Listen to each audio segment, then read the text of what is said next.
Bruxelles, 1990. Un meurtre mystérieux a lieu. Il existe un scénario possible. Une équipe d'agents secrets s'est rapprochée de sa cible, l'un des experts en armement de Saddam Hussein, Gerald Bull. Dans ce type d'opération, les agents choisissent d'abord l'endroit idéal pour un assassinat, puis la meilleure façon de le faire. Ensuite, ils surveillent la cible de près et s'assurent de pouvoir facilement prendre la fuite. Voici les principaux suspects de ce meurtre de haut vol. Le Mossad, la CIA et le MI6. Ils voulaient tous sa peau, ne reste plus qu'à savoir qui serait le premier. Aujourd'hui, et pour la première fois, d'anciens agents du Mossad et de la CIA examinent la tactique et la technologie utilisée au cours de cet assassinat. C'est une technique d'assassinat rapide et sans douleur. Leur mission, faire la lumière sur un mystère resté irrésolu jusqu'à aujourd'hui. Qui a tué Gerald Bull?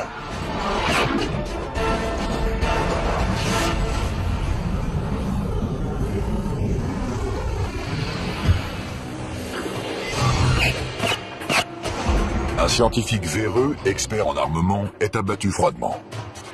Les assassins disparaissent sans laisser de traces. Qui est derrière ce meurtre et quel est le mobile? Encore aujourd'hui, nous avons davantage de questions que de réponses quant au meurtre de Gerald Bull. 20 ans après les faits, une équipe d'ex-agents secrets israéliens et américains sort de l'ombre pour analyser ce crime et nous révéler un univers inconnu.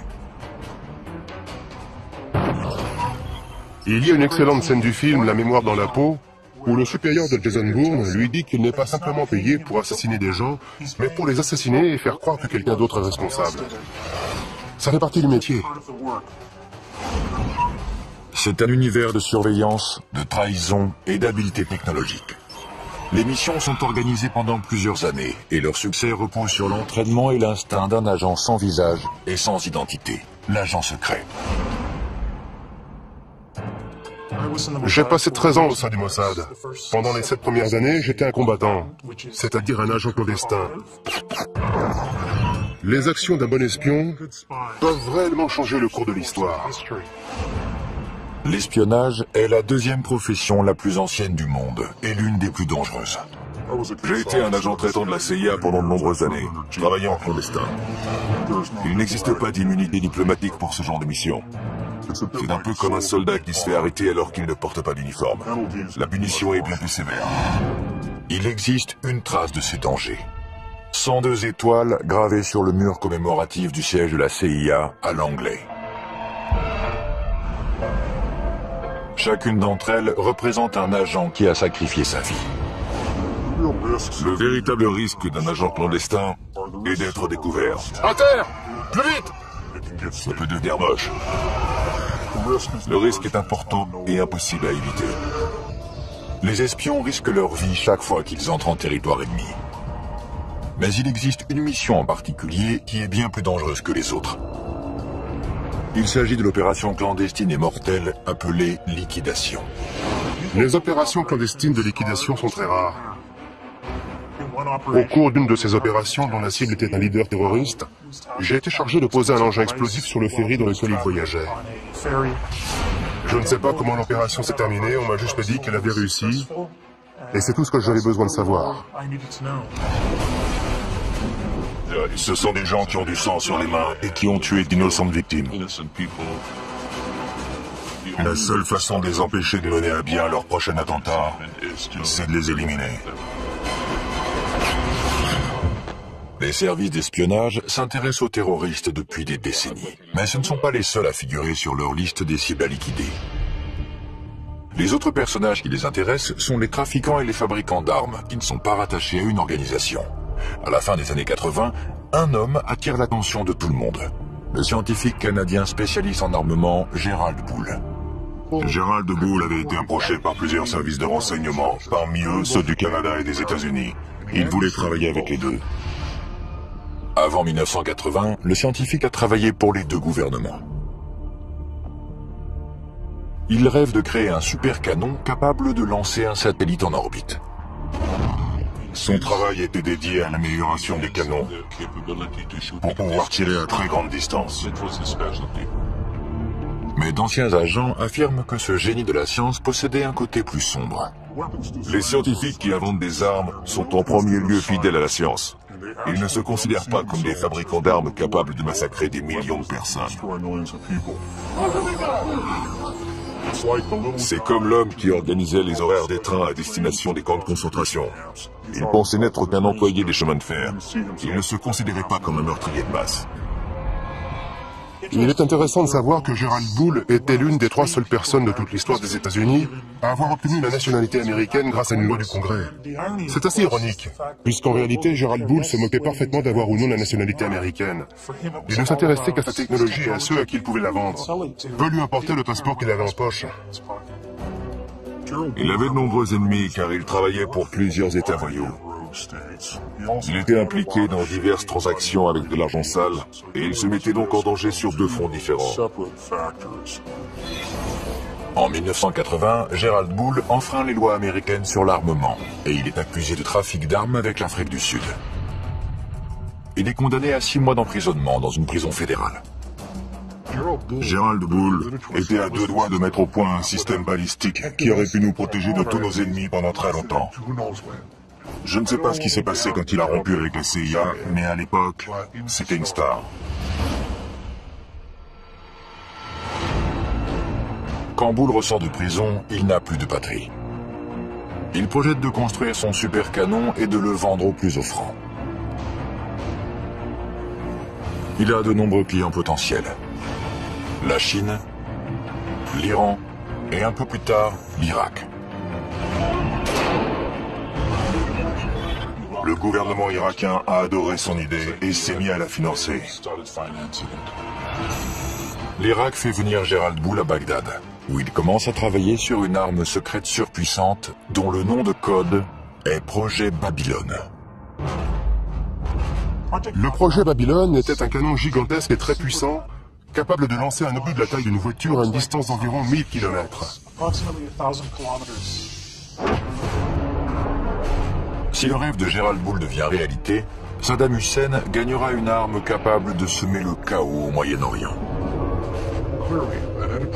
Bien évidemment, un tel projet ne passe pas inaperçu des services secrets du monde entier.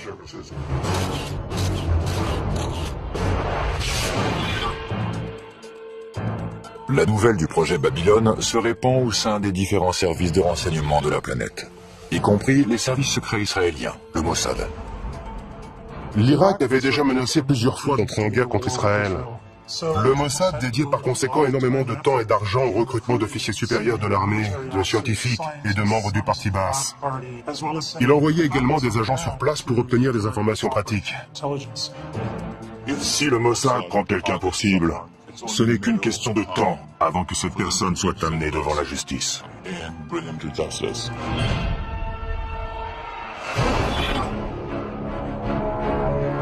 En Irak, Gerald Bull est très bien protégé. Chaque jour, l'étape finale de la construction de son super canon se rapproche.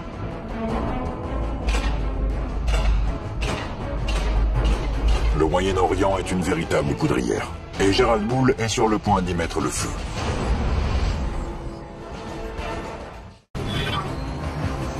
Irak, 1989. Le scientifique Gerald Bull, spécialiste en armement, travaille d'arrache-pied à son chef-d'œuvre, un super canon de 156 mètres de long, capable de semer le chaos au Moyen-Orient. Il s'est mis à travailler au service de Saddam Hussein, qui a déjà plusieurs armes de destruction massive et qui finance la fabrication de son canon. Cette arme aurait fourni une meilleure précision aux munitions. Bull était en train de rendre l'armée irakienne plus puissante. Nous ne disposions que de très peu de renseignements sur l'avancée des travaux sur ce super canon. Nous n'avions pas les agents nécessaires sur place. Cependant, il semble que le développement de la nouvelle arme de Gerald Bull soit surveillé de près par le Mossad, le service de renseignement israélien. Les informations recueillies par le Mossad concernant ce projet venaient de sources diverses. Certains renseignements étaient d'origine humaine et venaient de personnes haut placées dans le régime irakien qui avaient été recrutés et fournissaient des informations à des agents traitants du Mossad. Ce n'est plus le cas aujourd'hui avec les terroristes actuels, mais à l'époque, les Irakiens étaient encore sensibles aux méthodes de recrutement traditionnelles qui sont utilisées depuis que l'espionnage existe. Le ROHUM, ou le renseignement d'origine humaine, est l'art de recueillir des informations par le biais d'entretiens, d'interrogatoires, de corruption et de chantage. Si vous révélez des informations secrètes, nous mettons ces informations sous surveillance et en échange, vous recevez une somme d'argent considérable, à la condition que vous fournissiez un produit de grande valeur. Pour les agents clandestins en Irak, le prix à payer peut être très élevé. Lorsque les agents du Mossad opèrent au sein des pays cibles, ils prennent le risque d'être torturés, exécutés ou emprisonnés. Il est très peu probable qu'ils revoient la lumière du jour une fois découverts. Le pire cauchemar des espions, c'est un séjour dans la chambre des horreurs, où l'on procède à l'arrachage des ongles. Il faut éviter cet endroit à tout prix. Car c'est là qu'on vous arrache les ongles. Vous êtes complètement épuisé et on vous attaque de toutes les façons. Vous subissez une torture psychologique. On essaie de vous humilier et surtout de vous faire craquer. Mais bien sûr, certains d'entre nous possèdent une force qui leur permet de résister. Pour éviter la chambre des horreurs, un espion doit toujours avoir des yeux derrière la tête, même s'il ne quitte jamais sa cible du regard. Lorsqu'on met en place une opération de surveillance, il ne faut jamais oublier que l'ennemi va utiliser des techniques de contre-surveillance. Prendre des photos d'un sujet est un acte agressif qui éveille les soupçons. Une grande partie de notre information est dédiée à la photographie clandestine. Et c'est l'un des éléments essentiels du métier que tout espion se doit de maîtriser.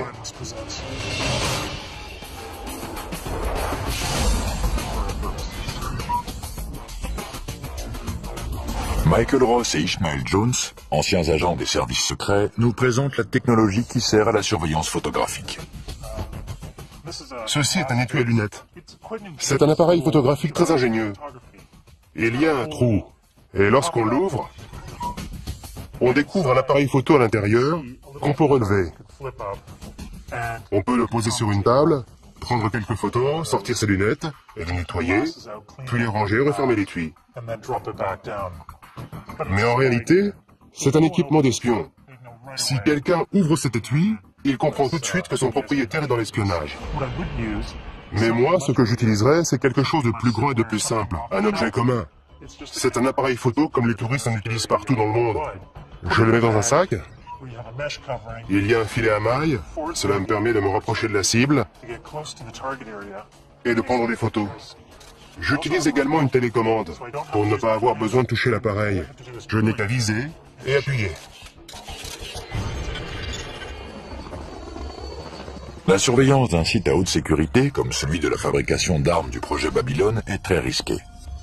La capture des agents aboutit à leur torture, ou pire encore.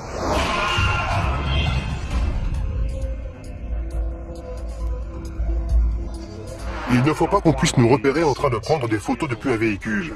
C'est tellement facile de se faire tuer dans un pays cible. L'une des techniques qu'on peut utiliser, c'est celle de la boîte de mouchoirs. On laisse quelques mouchoirs à l'intérieur et on y place l'appareil photo. Puis on l'installe sur le tableau de bord comme ça. Je choisis la position idéale pour pouvoir prendre des photos des cibles que je veux immortaliser. Et voilà, je suis juste assis dans ma camionnette, les mains sur le volant. Je n'utilise même pas l'appareil. Jabal Amrin en Irak, 1989.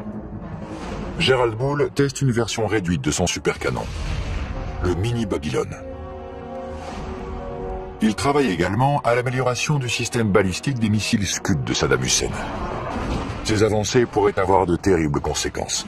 Sa mission consistait à fabriquer des obus et des bombes qui transporteraient des armes chimiques et biologiques. Leurs effets auraient été catastrophiques.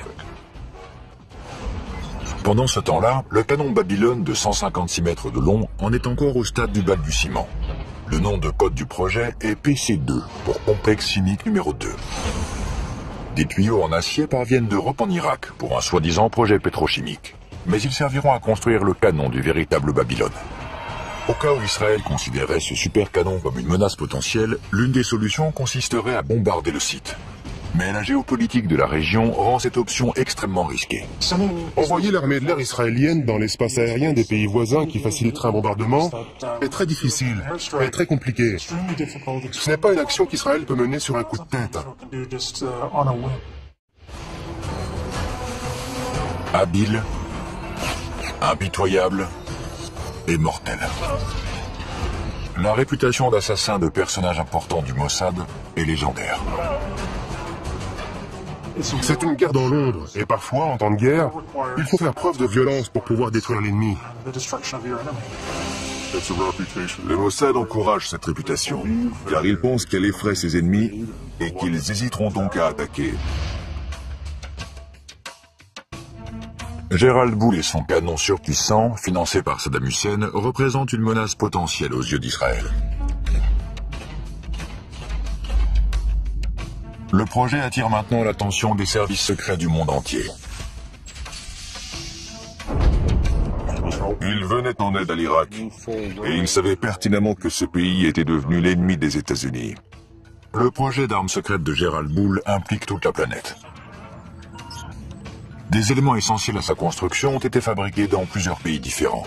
Gérald Boul effectue plusieurs allers-retours entre Bruxelles et le Moyen-Orient, et il reste quasiment intouchable lorsqu'il est en Irak. La logistique d'un assassinat, alors qu'il est sous la protection du régime irakien, est beaucoup trop compliquée. Il s'agit d'une opération d'une envergure trop importante pour être menée à bien. L'un des scénarios envisagés est d'attirer le scientifique hors d'Irak, en le faisant venir à Bruxelles à l'aide d'une tactique très utilisée. Flatter l'ego de la cible. Une fausse conférence a été annoncée, et il était invité à intervenir et à prononcer le discours liminaire de cet événement fictif. Les services de renseignement ont les moyens d'organiser une conférence, de faire venir des participants, financer l'événement et inviter la cible à y participer en flattant sa vanité. On lui dit « Nous savons que vous êtes le plus grand spécialiste en canon du monde et nous aimerions que vous participiez. » Selon Yuval Aviv, ceux qui essaient de piéger Gérald Boul l'ont alléché davantage en utilisant un pot de miel. Le pot de miel est un terme qui remonte à l'époque de la guerre froide. Le pot de miel, c'est une femme qui était probablement chargée de l'attirer hors d'Irak jusqu'en Europe. Il s'agissait certainement d'une jeune journaliste. Dans le cas de Gérald Boul, je ne suis pas certain qu'il y eut un pot de miel. Je pense qu'il voyageait régulièrement en Europe, puisque c'est là qu'il conduisait ses affaires. C'était beaucoup plus simple d'attendre qu'il revienne en Europe et le cibler ensuite.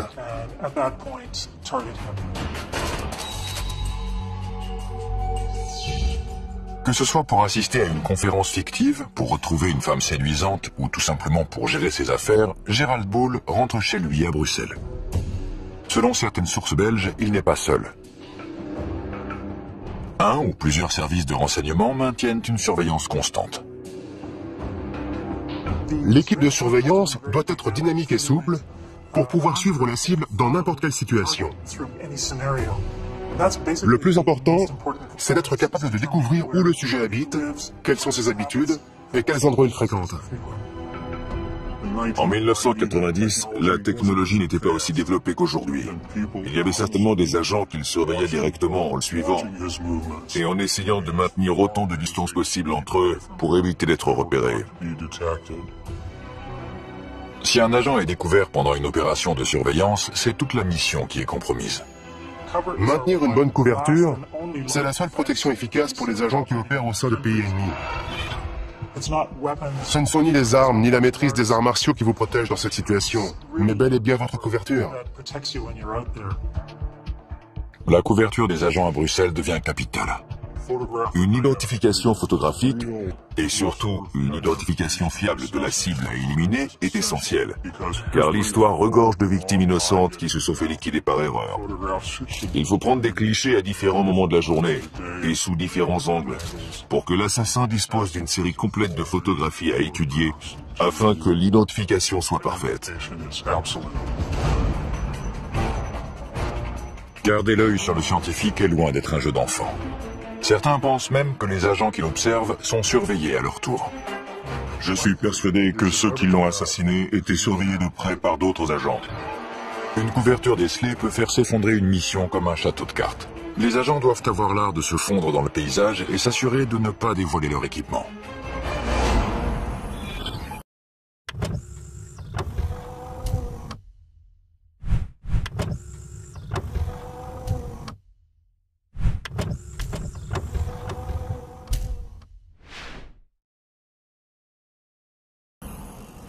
Celui-ci peut se transformer en... Michael Ross, ancien agent du Mossad, et Ishmael Jones, ancien agent de la CIA, nous expliquent les dangers de l'utilisation de matériel d'espionnage. Que se passe-t-il si vous êtes découvert avec cet équipement? Si vous avez en votre possession ce type de matériel pendant un interrogatoire, on vous envoie immédiatement à la chambre des horreurs. C'est la preuve que vous êtes un espion. Si vous utilisez ce type d'objet, c'est que votre quartier général vous a confié une mission d'espionnage et les raisons pour lesquelles vous pourriez avoir besoin d'un tel équipement sont plus qu'évidentes. C'est ça qui me plaît dans cet objet. Il est ce qu'il est. Il n'est pas camouflé.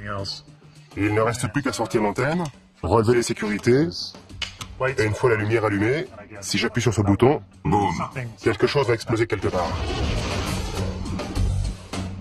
D'un autre côté, il existe ces appareils de communication qui sont très intéressants et de très bonne qualité.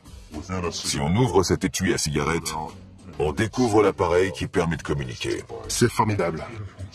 Plusieurs de ces objets servent à communiquer. Ceci est en réalité l'ancêtre du téléphone portable. Ce côté devient un micro une fois retourné et mis en contact avec l'intérieur. On sort l'antenne et on peut communiquer. Mais le problème, comme souvent, c'est que même refermé, on peut voir que ce n'est pas un simple stylo, mais qu'il s'agit d'un appareil de communication. J'imagine déjà les interrogateurs en train de démonter. Ouais. Et de disposer toutes les pièces sur une table. La première chose qu'ils font une fois qu'ils vous ont attaché à une chaise, c'est de fouiller tous vos vêtements et vos affaires et de démonter tout ce qu'ils trouvent. On peut inventer des cachettes très ingénieuses, mais ils les découvrent toujours très rapidement. Règle numéro 1 de l'espionnage, ne pas être pris. Règle numéro 2, le moindre petit détail peut signer votre arrêt de mort. La préparation des agents du Mossad est un rituel consistant à passer soigneusement en revue chaque objet, chaque vêtement et chaque accessoire qu'ils vont emmener. On peut monter une opération gigantesque, mais si un de nos vêtements porte une étiquette fabriquée en Israël, tout s'effondre comme un château de cartes.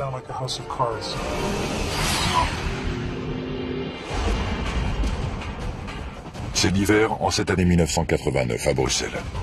Cachée quelque part dans la ville, une équipe d'agents secrets met probablement au point un plan pour éliminer leur cible. L'étau se resserre autour de Gerald Bull. Mars 1990. Gerald Bull est de retour à Bruxelles. Il est probablement suivi. Pourquoi ?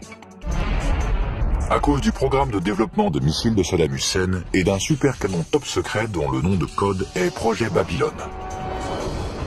Il s'agit d'une arme dont la portée devrait atteindre 1000 km. Le rayon qu'il traçait depuis Bagdad couvrait la totalité du Moyen-Orient. C'était l'arme et l'engin balistique les plus incroyables qui aient jamais existé. À quelques mois de l'invasion du Koweït, la machine de guerre irakienne se met en marche. La version miniature du super canon de Gerald Bull, le mini Babylone, a déjà été testée. À ce moment-là, tous les services de renseignement du monde sont au courant de ce qui se passe et le surveillent de très près. L'un des partis qui souhaite ardemment qu'Hussein n'ait jamais ce canon sont les Iraniens. En plus des Iraniens, le Mossad est de la partie. La CIA également, puisqu'elle sait exactement de quoi Gerald Bull est capable. Il a travaillé pour eux auparavant. Une série d'avertissements tente de convaincre le scientifique de cesser immédiatement son travail sur le projet Babylone. Gerald Bull pense que des cambrioleurs se sont introduits plusieurs fois chez lui. Ces cambriolages envoient un message très clair. Laissez tomber le projet Babylone, sinon...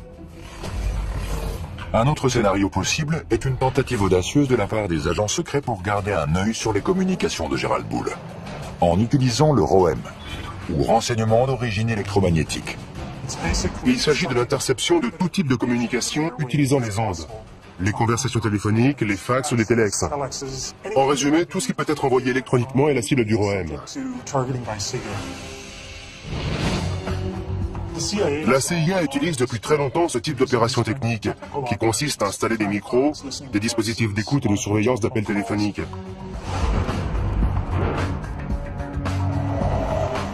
Donc, elle est toute désignée pour mener ce genre d'opération de surveillance, et particulièrement la surveillance électronique de la cible.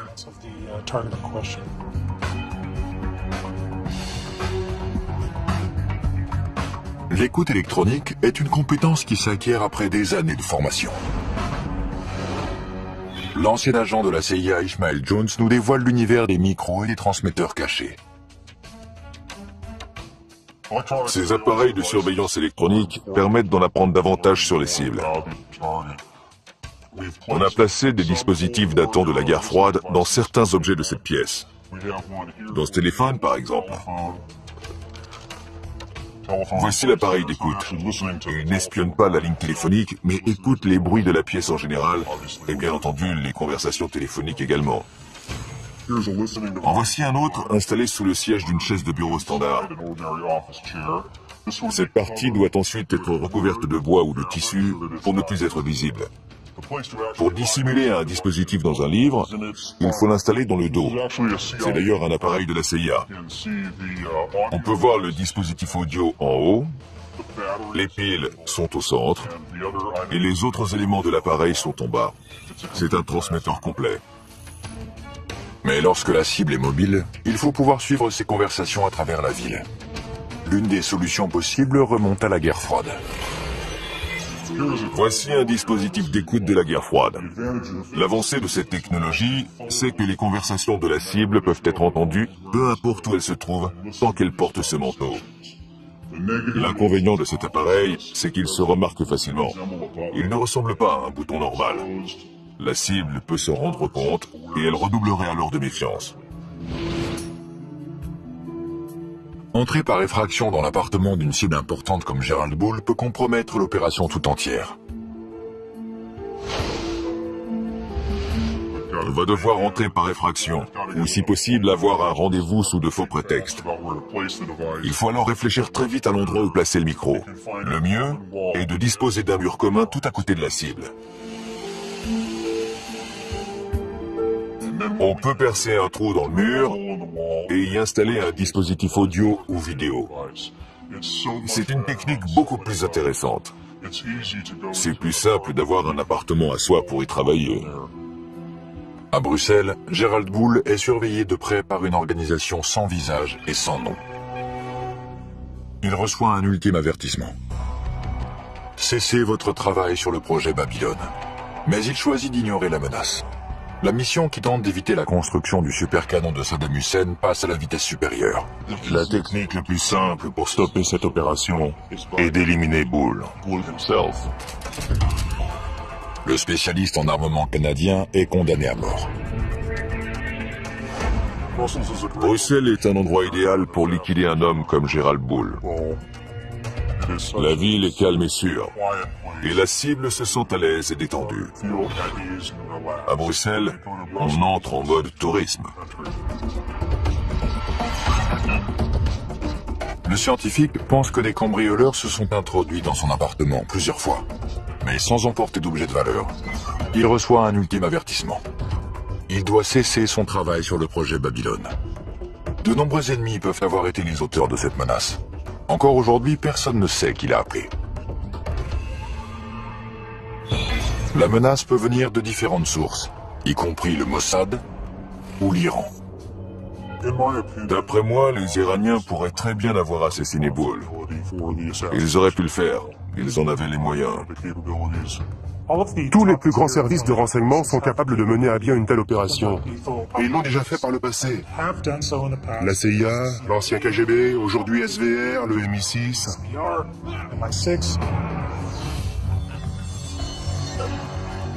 Qui était capable d'assassiner Gerald Bull? Tout d'abord le Mossad, puis le MI6. Les services secrets britanniques, le MI6, auraient utilisé des membres des forces spéciales, le SAS, pour retrouver des agents d'Al-Qaïda. Leur devise est « Qui ose gagne ». Ils sont très efficaces et professionnels.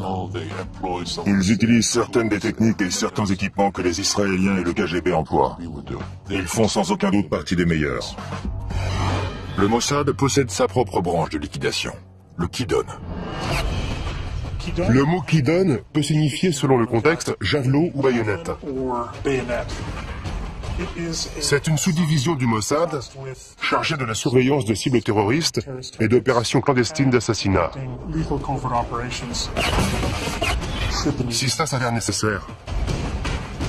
Si le Kidon n'est pas près vous, ils vont vous avoir. Il n'y a aucun endroit sur Terre où leur échapper. Vos jours sont comptés.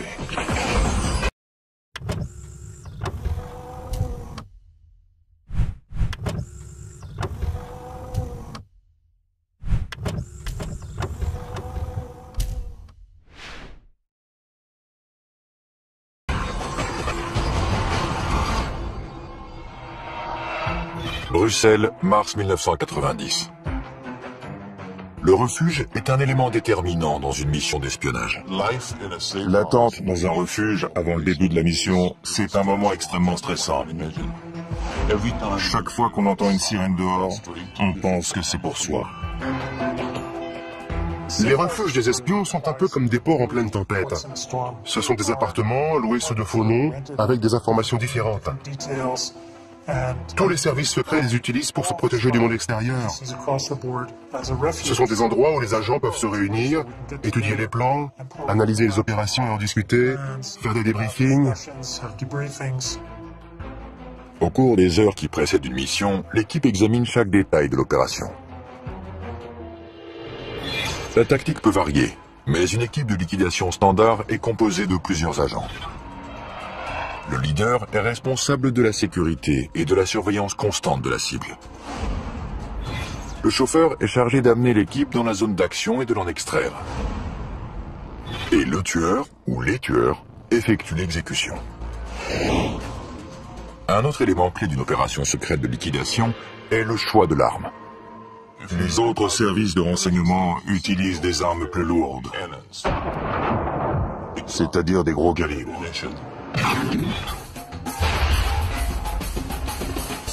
Mais le Mossad a décidé que la précision est prioritaire.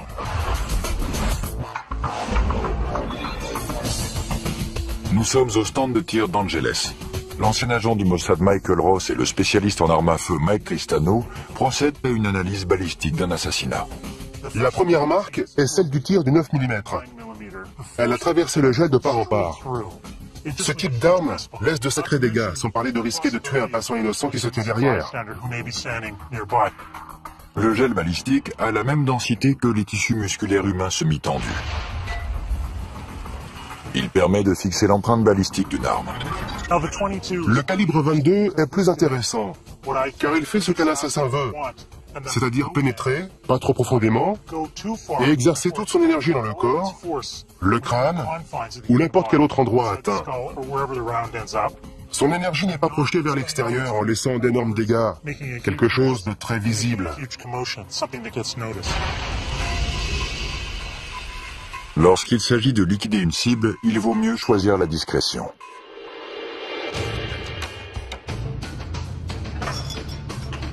Un autre problème que peut rencontrer une équipe d'agents opérant à l'étranger est le transport d'armes vers un autre pays. En Europe, on peut facilement se procurer une arme sportive, même si la loi sur la possession d'armes est très stricte. On retire le canon. Il faut ensuite le scier à cet endroit et le remplacer par la suite. Car sur ce type d'arme, la chambre est située dans cette partie du canon. On retire aussi le magasin et on obtient une arme qui se rapproche d'un pistolet. Une fois les pièces les plus petites et les plus discrètes assemblées à nouveau, on obtient une arme de petite taille, idéale pour une exécution et similaire à celle que le Mossad utilise. Le résultat est un semi-automatique de calibre 22 à 7 coups et sur lequel on peut visser un silencieux. D'autres agents suggèrent que la valise diplomatique est un autre moyen efficace d'introduire clandestinement une arme dans un autre pays. Les valises diplomatiques sont indispensables aux services secrets, car elles permettent de transporter d'un pays à l'autre différents objets, allant d'images satellites à des armes si nécessaire. C'est une méthode sûre et efficace qui permet de déplacer des objets importants et de déjouer le contre-espionnage. L'arme, les agents et le plan sont prêts. L'équipe de liquidation d'origine inconnue se poste à proximité de l'appartement de Gerald Bull. Mais il reste encore un problème. Les autres services de renseignement qui pourraient surveiller la cible doivent être éloignés, mais sans recourir à la violence.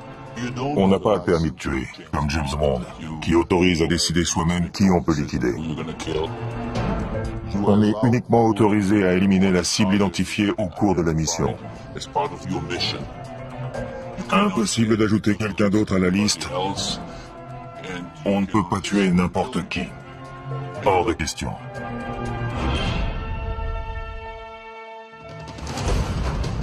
Dans le cas de Bull, s'il était suivi par un troisième pays, la meilleure solution était de distraire l'équipe de surveillance pour l'éloigner. Au cours d'une opération clandestine de liquidation, l'équipe peut utiliser un appât pour créer une distraction. L'équipe se met en position pour passer à l'étape finale de sa mission, l'exécution de Gerald Bull.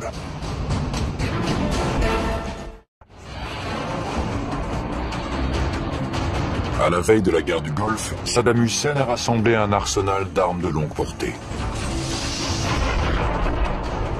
Le scientifique expert en armement Gerald Bull est l'un des fers de lance de cette initiative. L'étau se resserre, alors qu'un service de renseignement dont l'identité demeure inconnue le prend pour cible. Il compte l'éliminer avant que son arme détruise l'équilibre précaire du Moyen-Orient. Bruxelles, 22 mars 1990. Une équipe d'agents secrets est en position aux abords de l'appartement de Gerald Bull. Toute la mission et ses mois de préparation dépendent de ce moment précis. S'il s'agissait d'une opération du Mossad, alors les agents devaient être à leur poste pour communiquer les informations et les mouvements de la cible. Si on suit ce scénario, c'est ensuite au tueur désigné, une fois l'identité de la cible confirmée, d'entrer en action. Le tueur doit rester concentré sur la cible et son second se charge de sa sécurité et d'empêcher toute intervention extérieure. Le leader de l'équipe déployée est responsable de leur sécurité lors de l'extraction. Au dernier moment, lorsque tout est en place et que tout le monde est prêt, l'équipe entre en action et procède à l'exécution.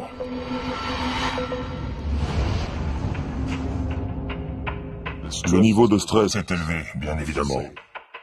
On entend le bruit d'une clé qu'on glisse dans la serrure, puis la porte qui s'ouvre, et on prie pour que ce soit notre cible et non quelqu'un d'autre. Puis la cible se trouve juste devant nous, et c'est là qu'il faut vous en occuper. Et avant que la cible meure, on s'assure qu'elle sait pourquoi on est là. On lui pose la question, vous savez pourquoi je suis là? Et on peut voir sa peur sur son visage, car elle sait pourquoi on est là.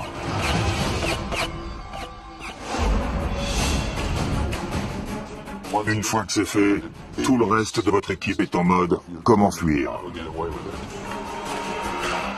Comment sortir de toute cette zone sans être vu et disparaître? Le leader emboîte le pas du tueur alors qu'il se dirige vers un véhicule pour s'enfuir. Il s'éloigne en prenant deux virages à 90 degrés pour que personne ne puisse voir dans quelle direction il se dirige. Après ces deux virages à angle droit, ils arrivent au point d'extraction où un autre véhicule les attend. L'équipe s'éloigne pour disparaître à tout jamais. Il n'y a aucun témoin. Gerald Bull a été abattu de plusieurs balles. Et personne n'a rien entendu. Le tueur a utilisé un modérateur de son, plus communément appelé silencieux. Il s'agit d'un dispositif essentiel à une liquidation rapprochée. De retour au stand de tir d'Angeles, Michael Ross et l'expert en armes à feu Mike Tristano nous exposent la science du silence. Voici un 9 mm non muni d'un silencieux.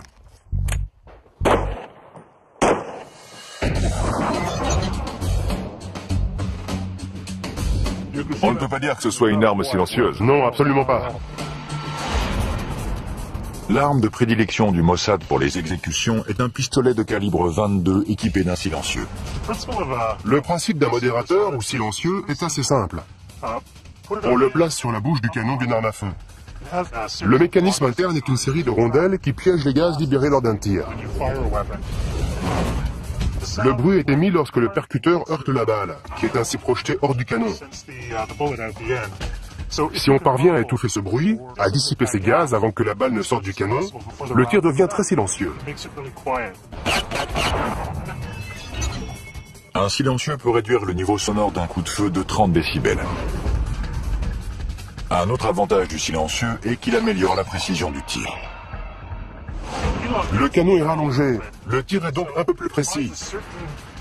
C'est le même principe qu'avec un fusil. Il est plus précis parce que le canon est plus long. Comme vous le voyez, les impacts sont relativement groupés. Je crois qu'on peut dire qu'il est mort. Grâce à leur technologie et à leur habileté, les assassins de Gerald Bull ont pu s'échapper sans être repérés. Mais le mystère reste entier. Qui a appuyé sur la détente? La probabilité qu'un service de renseignement étranger soit responsable de l'assassinat est grande. Le premier qui vient à l'esprit est le Mossad. Il est bien connu que le Mossad procède à des liquidations. Il existe une autre possibilité. Le tueur est peut-être un agent d'un autre service secret travaillant en collaboration avec le Mossad. La seule organisation qui pourrait collaborer avec le Mossad est le MI6 britannique. Le Mossad n'a jamais collaboré avec d'autres services par peur que l'autre organisation ne soit pas à la hauteur, qu'il y ait trop de paperasserie et que toute la mission soit ralentie. Mais ils ont collaboré à de nombreuses reprises avec le MI6. Et avec succès. De nombreux spécialistes sont persuadés que les responsables sont des agents du Mossad. Mais le résultat des analyses balistiques ne correspond pas à leur mode opératoire. Un pistolet calibre 22 avec silencieux. L'élément intéressant dans cette affaire est que Gerald Bull a été assassiné avec une arme de gros calibre. La scène a donc dû être très sanglante et je pense que cela indique que le tueur n'était pas un professionnel. Mais il existe bien entendu la possibilité que les tueurs aient choisi de faire croire que quelqu'un d'autre, nettement moins professionnel, était responsable du meurtre. Un troisième scénario pointe du doigt une autre organisation qui aurait été postée devant l'appartement de Gerald Bull avant l'assassinat. Les Iraniens. Les Iraniens figurent en bonne place sur la liste des suspects potentiels, au vu du simple fait que toute arme développée par l'Irak pourrait être utilisée contre eux. L'Iran a des agents, mais ceux-ci ne maîtrisent pas la sophistication déployée dans cette liquidation. La CIA est un autre suspect potentiel de l'assassinat de Gerald Bull. Gerald Bull constituait une menace suprême. Et je pense que l'agence aurait fait appel à un allié qui utilisait des méthodes de liquidation.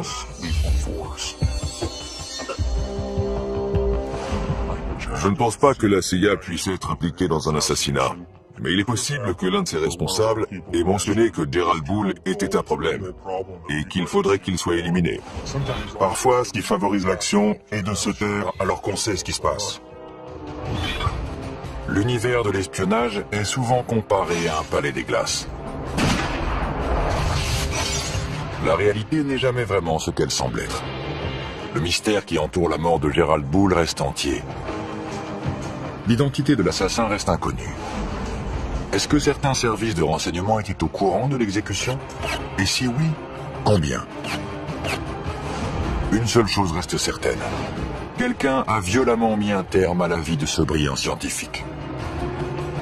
L'enquête sur la mort de Gerald Bull n'a pas été très approfondie. Il semble y avoir davantage de pays satisfaits par sa disparition que de nations qui s'inquiètent du fait qu'il ait été assassiné à Bruxelles.